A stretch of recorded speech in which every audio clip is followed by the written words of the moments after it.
Howdy, y'all. Mach 1 Fireman here, along with my brother is Ace Morologist, Hey, who's right there, and Lance Giant, who's over there somewhere. hey, everybody! Hi! I'm still here in spirit. And we He's are hiding from going, science. yes, science. He doesn't like science. We are going to continue our discussion of QCraft that Ace Yes. has set up for us. Last episode, we learned about observer dependence, which basically means whatever direction you are looking from with these certain blocks, these observer Block with dependent quantum blocks, properties, right? yes, whatever direction you're looking at them from is what type of block they become. So I'm going to Yes. look away Me too.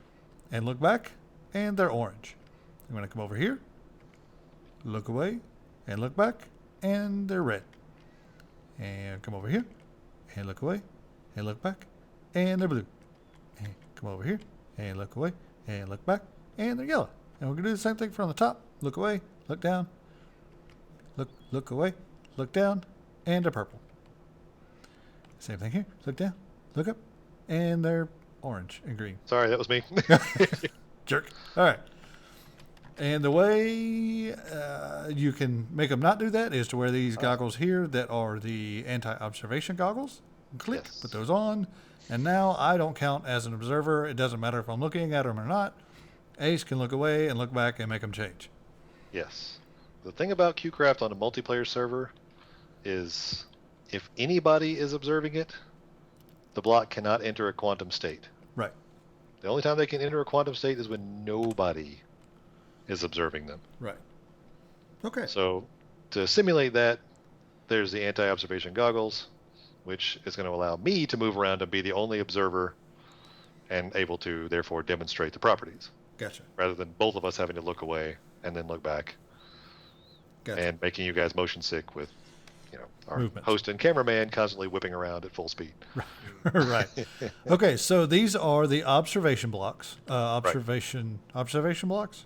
Observer dependent blocks. Observer dependent blocks. All right. And you said that there are two other ones. Yes. All right. Where are those? The next thing we're going to check out is is a quantum block which demonstrates the quantum property of superposition. Now, follow me, I will show you what that means. Okay. Superposition. Yes. Which is not what you try to get hired for if you can fly and are super strong. It is instead a quantum property, That's funny. which is simulated in Minecraft thus. Okay. Superposition. Two blocks exist in the same space simultaneously, and which block you see is determined randomly. Kind of. Kind of. Yes.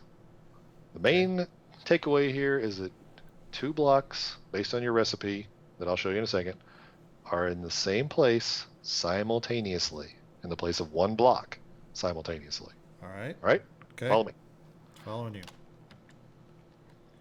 Now, if you watched, well, I'm going to say yesterday's episode. You might be marathoning them. The previous episode. Oop. Oop. I've created yet another representation of a crafting table. Yep. Okay. Showing a recipe for a quantum block. And it's made the same way. It's made in the same configuration as the observer dependent blocks we were just looking at. Okay. Only this time it's made with the essence of superposition. That's that weird, glowy, beating heart thing in the middle. Right. This is kind of creepy. Yeah, a little bit. It's a little off-putting. I'm not sure why. Now, the way this is set up, if it were an observer-dependent block, is if you looked at it from the south, it would be yellow.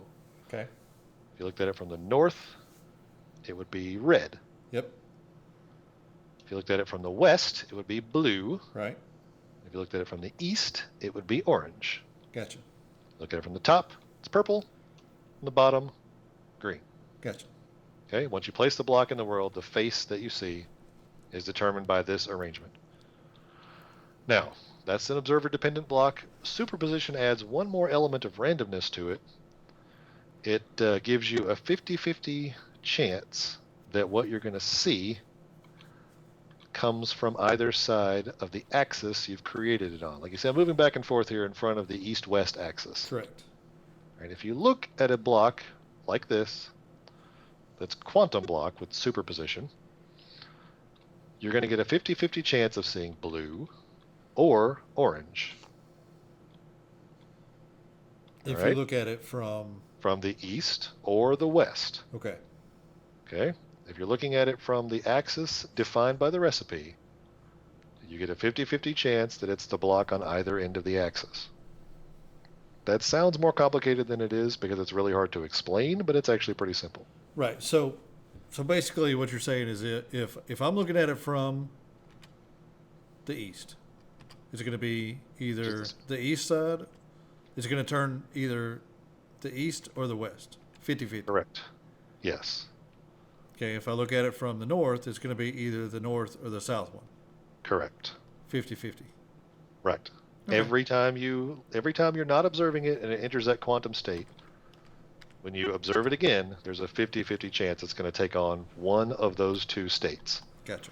Because both states are existing in the form of that block at the same time. They're in superposition. Okay. Yes. So east-west is an axis, north-south is an axis, and top or bottom is an axis as well. Okay. Okay. This blue block is not included in the top and bottom axis because it's part of the east-west axis. Correct. Okay. So, to demonstrate that in a much more easy way than by words, we're going to fly up to our next exploded diagram. This guy. We're approaching from the south, and I'm the observer. I'm looking at a bunch of quantum blocks that are all in superposition. It's a 3x3x3 cube. Since I'm looking at it from the south, as demonstrated by this little floaty 2-block axis, these ones on the outside are just the actual blocks. These aren't quantum blocks. Okay. When you look at it from the south, you're either going to see yellow or red wool. Okay. Same as if you look at it from the north. It's either going to be yellow or red because this was on the north-south axis of the recipe. Gotcha. Okay, now watch this. I'm going to look away. That plunges the blocks into a quantum state. When I look back, there's a 50-50 chance that every block is going to be either red or yellow. All right? Okay. Kabam. Some of them changed. Some of them changed. I look away. Some of them changed. Some of them didn't because It's 50-50. yeah, their coin flip stayed the same. I look away, I look back. Over and over again. When you get bored, you could literally do this all day trying to make all the blocks the same. And you would be at it for a lifetime because it is completely random. RNG. Yes. Okay. Now what's happening, if you look at it from the other side, I'm going to keep flipping back and forth from this side. Okay. See, those blocks are being affected as well. Aha. So it's not just the side. It's not just the sides of the ones you're looking at. It's all of them. Right, it's the side of every one I'm looking at. Because QCraft blocks are affected by your field of vision, but they're not affected by line of sight. So even though I can't see the ones that are directly opposite me in the middle cube, they're still in my field of vision, and Right. I'm still looking at their south face. Oh, I almost got it that time. Oh, one is still yellow on the side. Anyway, and yeah, it works the same way. If I come over here from the east, I look, boom. They're all either going to be blue or orange. Very cool. And if I come down here, the same thing happens. I look completely away, and I look completely back.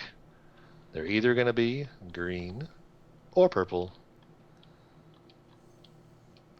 That is superposition. Every one of these blocks, every one of these quantum block spaces is occupied by 2 blocks at a time, as determined by the axes on the recipe. that was a brain full. All right, Yeah. it's getting dark. Yep. So let's take a break. The last property I have to show you is the essence of entanglement, All right. which is neat. And while we're waiting for sunrise, I'm going to keep Rubik's cubing this thing back and forth into as many colors as I can. Fair enough. All right. We're gonna wait for daytime. We're gonna go sleep and be right back. Yep. Okay, we're back, and Ace is still trying to Rubik's cube this thing. Yep. You with me so far about how the superposition Sure. thing works? Yep. All right. The reason so many of them are changing and there's all kinds of different colors is I can see multiple faces of all the different blocks. Okay, like I can see the west face and the south face and the top face of all the different blocks. So they're all, each one of them has a 50-50 chance of resolving itself based on the recipe. Weird, right? Oh, ow. That's what you get for making my brain hurt. Well, you're going to like quantum entanglement then. All right, follow me. Okay. This is our third property, our third basic property. This is determined by this is granted by the essence of entanglement. That was the two floaty blips that were fading into one another and back. Uh-huh. It grants the property of quantum entanglement. All right. It's a special kind of connection that particles have in quantum mechanics. Where'd you go? There you There. are. Yeah, I'm right here. All right. The way quantum entanglement affects blocks in this case Uh-huh. is when one entangled block changes its state, or it resolves itself out of a quantum state, like the other blocks were doing when we looked at them. All of its entangled partners also change state the same way, regardless of distance. Okay. Okay? And with these So blocks, you have to simple. create them in multiples of 2. Pairs. Right. Well, either a pair or a whole bunch of pairs. Right. So here's the, and you'll see if you have any sort of love of science fiction, you've probably heard of quantum entanglement, because I'll demonstrate. It's easier to show you. Okay. So this is All how right. you make them. This is the crafting recipe. You create at least 2 observer-dependent blocks, Which is the first one we made. right, or quantum blocks, the superposition ones. Which is the second one we made. Yes, and they have to be identical. Okay. Okay, you don't have to make them at the same time, but you have to make them the same way. All right? And you put half on one side and half on the other side of a piece of essence of entanglement. That's the The floaty bit in the blippy- middle. Yeah. Now, when you say you make them the same way, that means like the blocks have to be the same. Like the north and the south have to be the same on both sets. Yes, the recipe has to be identical. Okay. And like I said, you can entangle, that's the verb in this case, and in the dictionary. You careful. You can entangle observer-dependent blocks with each other, and you can entangle quantum blocks with each other, but you can't entangle observer-dependent blocks with quantum blocks. Ah, okay. They have to be identical in order to work together. Gotcha.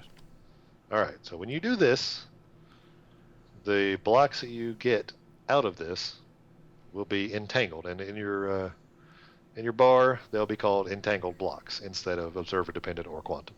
Gotcha. And they'll be listed in groups as well. Like every one that you make at the same time is part of a group. Okay. And you can't entangle groups together. I learned that one the hard way. That's not important right now, but it is true. Okay, so follow me. Not too far, but just right over here. All right. See this block here? It's red. If you look over to your right, take that off of there. Thank you. Not to be rude, but it's going to become necessary in a minute. If you look way over there to the right and not much down, you might be able to see the outline of another block.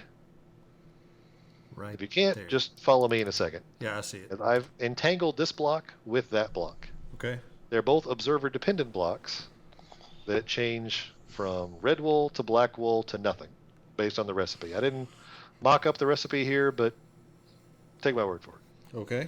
Now you stay here and keep an eye on this block All right. with those goggles on. I'm going to go over there to that block. All right. What I'm going to do when I get here, I don't know if your render distance is set where you can see this block. Yeah, I can see you. Okay. Now I'm looking at it from the south. Okay. Now I'm going to turn away from it, so I'm not observing it anymore. Now this block and the block over by you are both in a quantum state right now, in the same quantum state. You don't count as an observer, so it doesn't look any different to you. Right. Now I'm going to observe the block and cause it to change states, and your block is going to change states as well. Oh, look at there. Yep. I'm going to do it again, back to red. Awesome. Now here's the neat trick. Dang it, sticky keys. Why do I keep touching you? Gotta be careful with the shift key, ladies and gentlemen. I'm going to go down here. I'm not observing either of the blocks. I'm going to observe it now. Boop. Totally gone. Totally That's why I gone. told you to take the torch off, because you were going to lose it. It popped off. I put it back on there. Oh, well, fair enough. So I was in a quantum state of ignorance. What I didn't know had no effect on my reasoning. All right.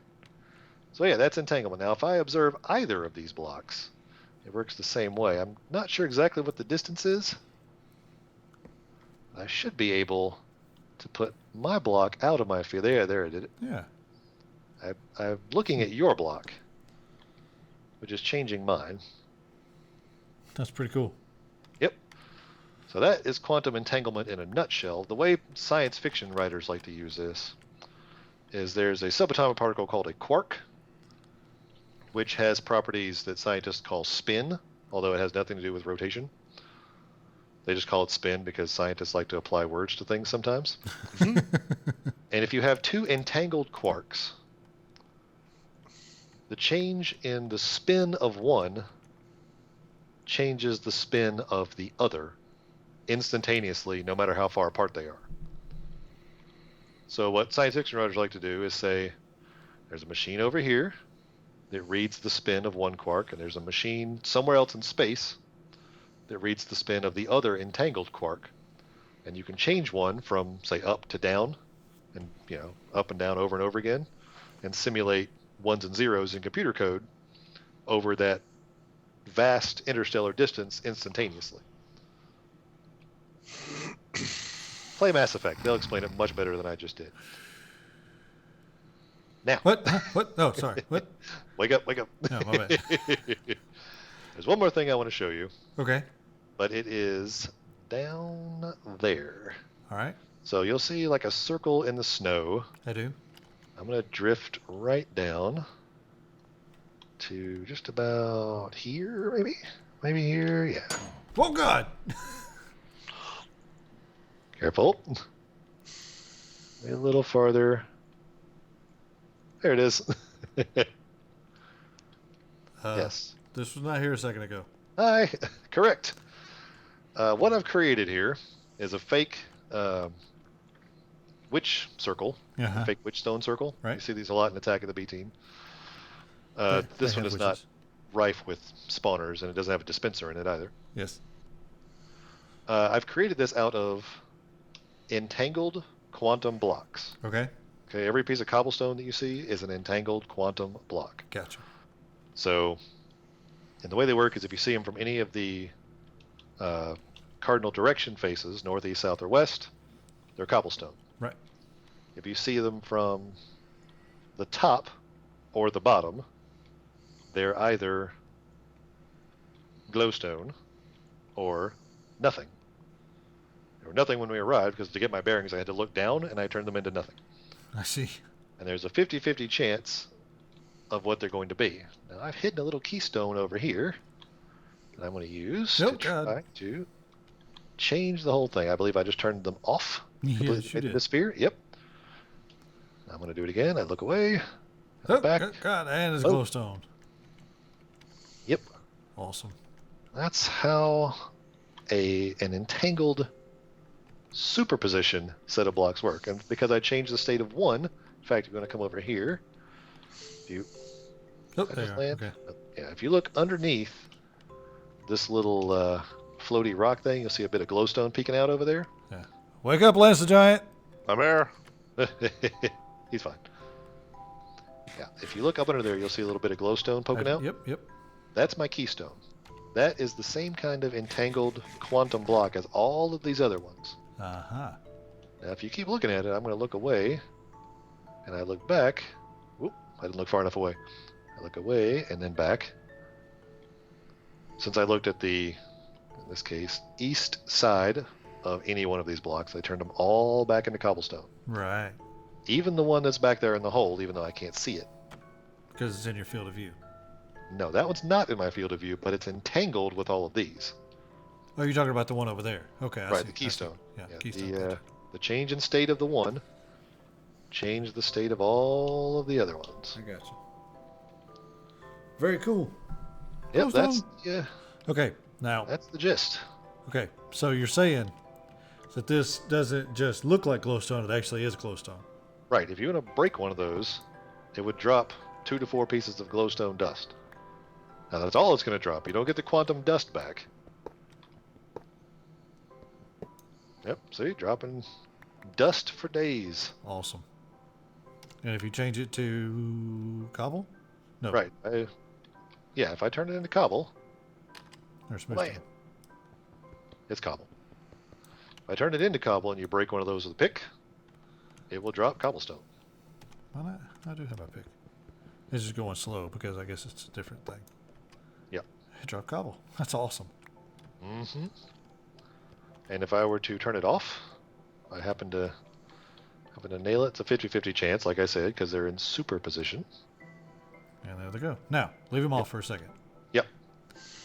So right now I've got my anti-observation goggles. Uh-huh. So I'm going to put on my quantum goggles. Yep. And there they are.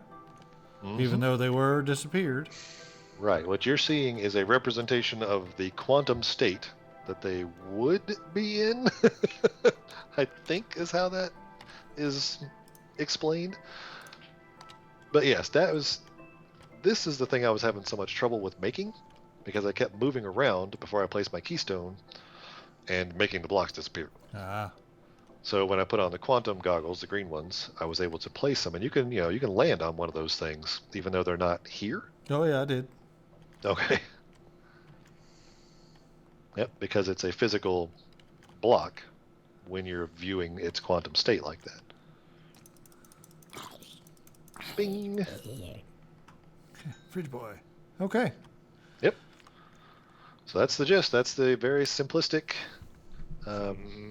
example I have. Ooh, there's a skeleton over there. Mm-hmm. Keep your distance.